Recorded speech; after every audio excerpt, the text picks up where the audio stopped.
hear Daddy? I do hear a doggy. He's just checking to make sure that we're not up to no good. Which we're not. We are up to good today. Actually, we're doing good things. So, September 15th. We're halfway there. We are halfway through Childhood Cancer Awareness Month. My name is Tony. This is Ben.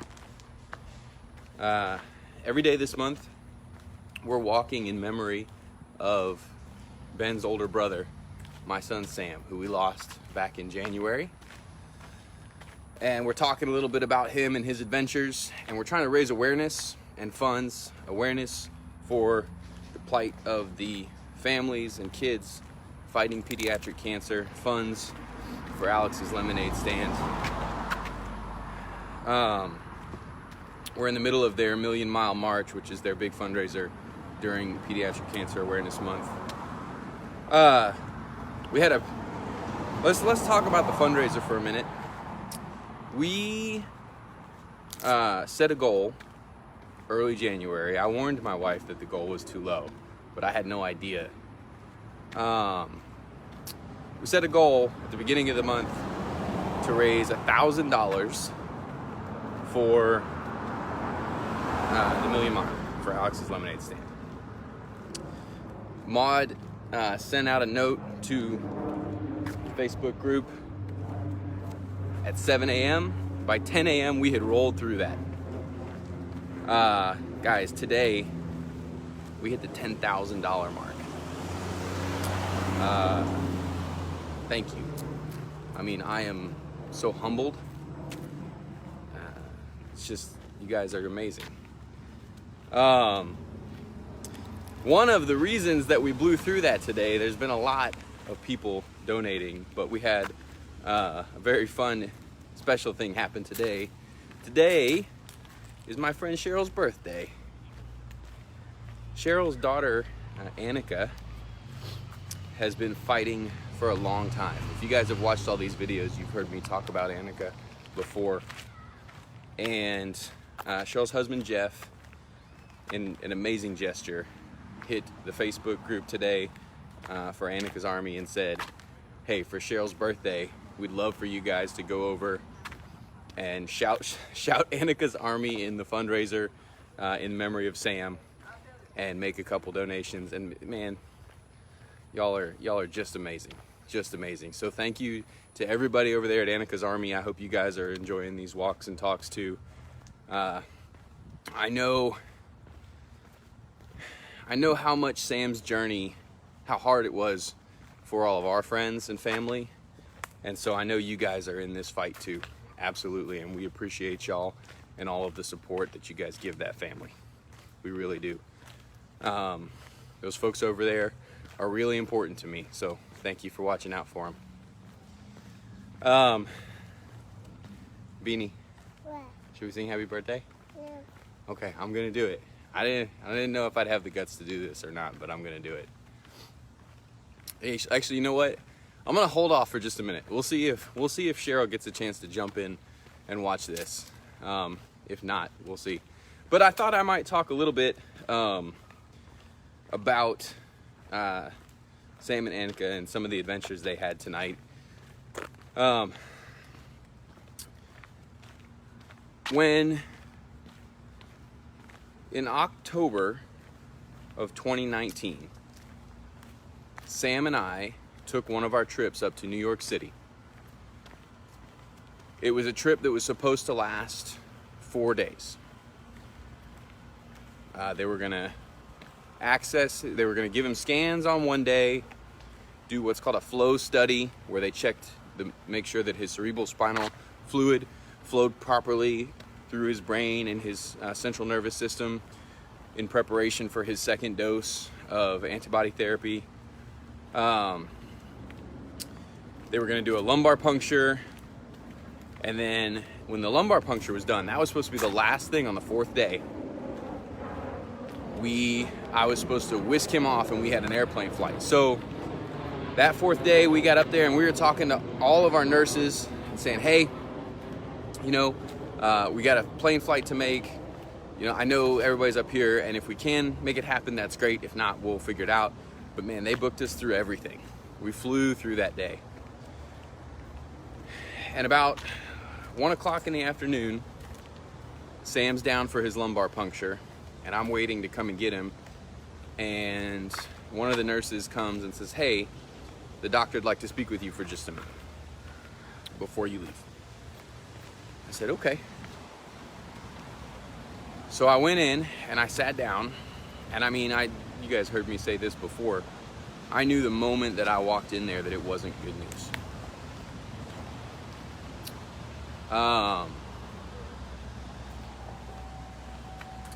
The scans that we had done the first day that we were there had revealed a new spot in the back of Sam's head. Hadn't had any cancer there at all before. But it happened while he was receiving his treatment.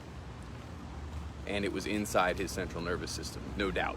You know, throughout this, there was always questions as to what was in his head, but not technically inside his central nervous system. He had a lot of things in the beginning that were pressing up against his brain, but they were outside of the barrier that goes around the brain and the spine.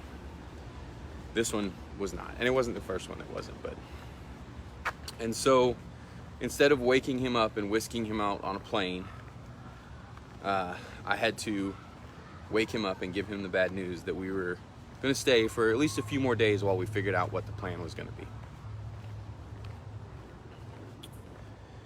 That stay ended up being a month.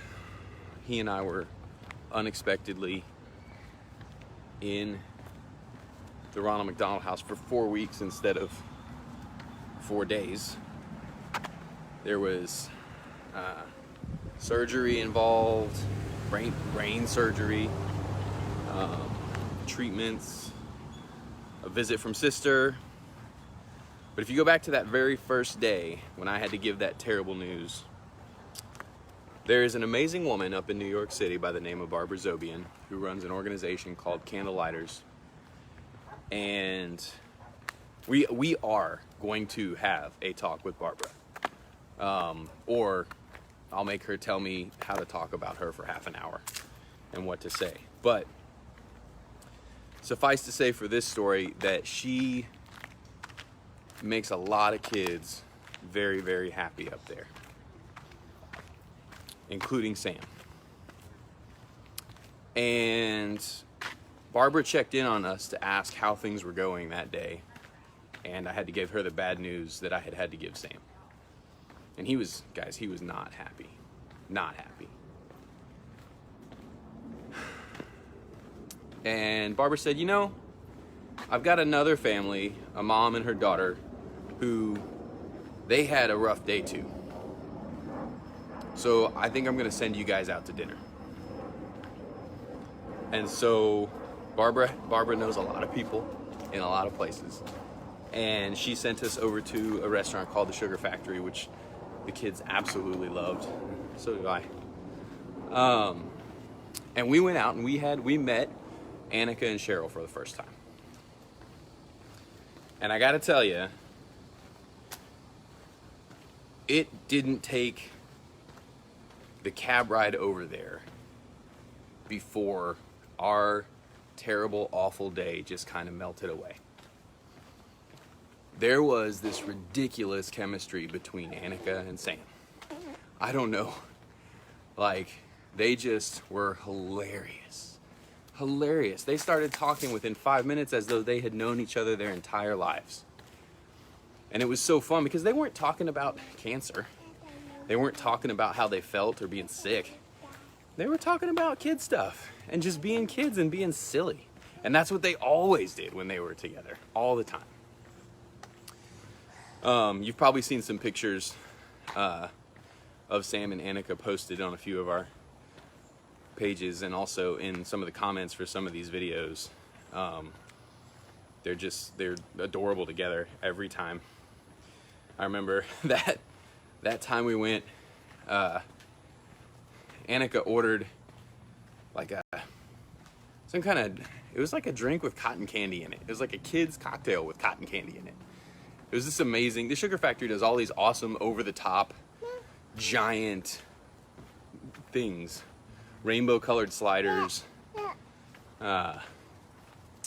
Milkshakes the size of your head with half the cup dipped in chocolate and rolled in pretzels and M&Ms.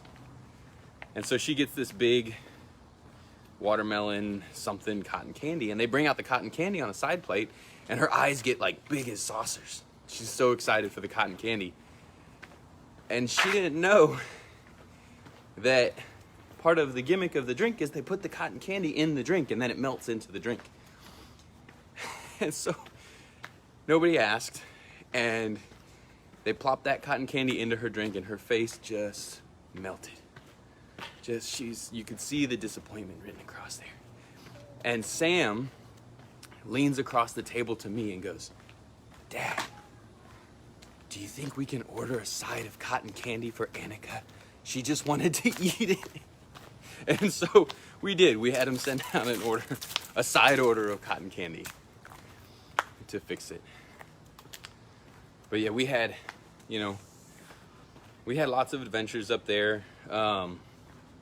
We took them to the Central Park Zoo, which was a ton of fun. It was interesting to listen to them list off the facts they knew about the animals and who knew what about which. And like through the whole thing, they're just, it's like again, they had known each other their entire lives. And so the happiness and joy that brought my son, I will be eternally grateful for. Eternally grateful. And you know, it's important when you're in this fight to have friends you can talk to who are also in it. It's a different kind of support.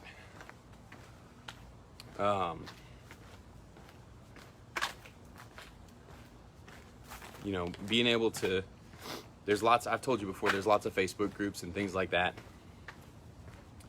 To ask questions about treatments. Hey, who's been through this? Who's been through that?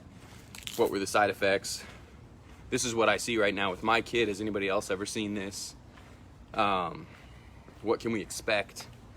All of those things. And beyond that, though, just having someone who gets it when it's been a tough day is, someone who can relate, whether it's medical stuff, whether it's news that you didn't want to hear. Guys, there's a lot of times where it's not even necessarily something bad happened that day. Sometimes when you're doing this, it's like you put on your armor, right? You know there's going to be bad stuff that day. So you put on your emotional armor and you step out to face it because you don't have any choice. And sometimes you don't take that armor off for weeks. But what happens is that stuff doesn't necessarily bounce off the armor. It hits it and it sticks to the outside. And every once in a while you have a day where there's just nothing going on. Nothing bad happened, but it just all catches up to you. I don't know, maybe you let your guard down a little bit because you're having a good day. And it just all catches up to you all at once.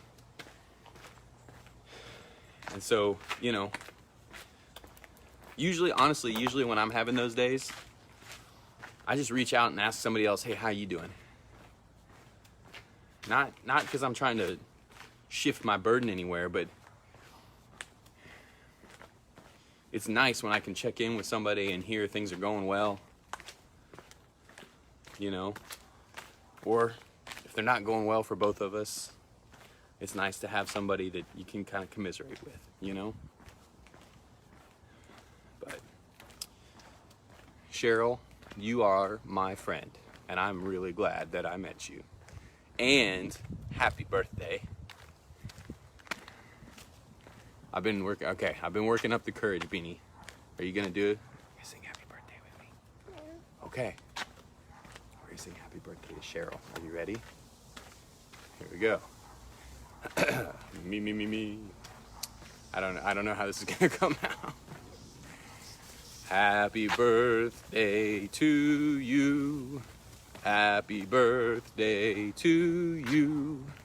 Happy birthday, dear Cheryl. Happy birthday to you. And Jeff, you seem awesome, and I hope we get to hang out sometime. Friendly people waving us through. Oh. So I think what we're gonna do, I've been working on figuring this out, is we're gonna have some people join us. I think we're gonna try to start tomorrow. See if we can get some guest stars in here, some new blood. People to talk with us about their memories of Sam and kind of what it's like. You know, I've told you what it's like to be a parent as best I can. I don't think I've held anything back. That doesn't mean I haven't forgotten things. You know, our bodies are really good at that, blocking the hard stuff. And I think that, oh, scratch that. I know that mine has done that for sure. Every once in a while, some of that'll seep through and I process it. But I still know it's gonna take years, if ever. Anyway, we'll try to get some different points of view. People who loved Sam, people who were with the fight. I tell you what, speaking of other points of views, if you guys have not seen the amazing post that Taryn Federer wrote, Taryn was Sam's nanny when he was going through things, kind of the second and third time. And again, just a special connection that the two of them had. And I know, you know, poor Taryn, she lost a lot when she lost Sam, you know? We all did. But she wrote an amazing post. She's raising money right now for candle lighters in Sam's name. And she wrote an amazing post about her relationship with Sam. And I think Maud has linked it in the Facebook group. So if you're not a member of the Super Sam Facebook group and you want to catch that, feel free to jump in. Just make sure, it's okay, he's behind the fence. Just make sure that you answer the questions that we've got on there. We've had people who got into that group to try to not do nice things, and so we've had to make it private. But we are happy to let all of y'all in there to learn more and see more about Sam's story. Just answer the questions about how you found out about us, and I'll make sure that we get you in there. But man, I've actually been searching for days for the right words to tell Taryn how much that post moved me and how important her words were to me, because I hope she knows how important she is to our family, how important her family is to ours. But I'm still working on it, Taryn. I'm still trying to find the words, but just know that was amazing. I try to spin a few words together every once in a while and write some kind of post. I've never come close to what you wrote, so thank you for that. Thank you so much for loving him and remembering him. Guys, we're raising money and we're raising awareness. If you don't have funds to donate, that's okay. You can still help. Share the video, right? It takes 2 more clicks to share the video than it does to like it or react to it. We love all the reactions and we love all the feedback that y'all are giving. Thank you so much. Remember, if you have any questions that I can answer, or if you have funny Sam stories, or you have anything, we're halfway through. We can still use lots of content, so let me know. If you haven't seen some of the other videos, I've been told by just about everybody to recommend you to video number 2. I walked all the way through Sam's story from beginning to end. It was tough. It was tough. Thank you, everybody, for everything that you're doing this month for pediatric cancer. Thank you for all the love that you've sent to my family and families like ours. You know, Sam's fight's done, but ours is not. Now we fight for others, okay? Thank you so much. We'll see you guys tomorrow.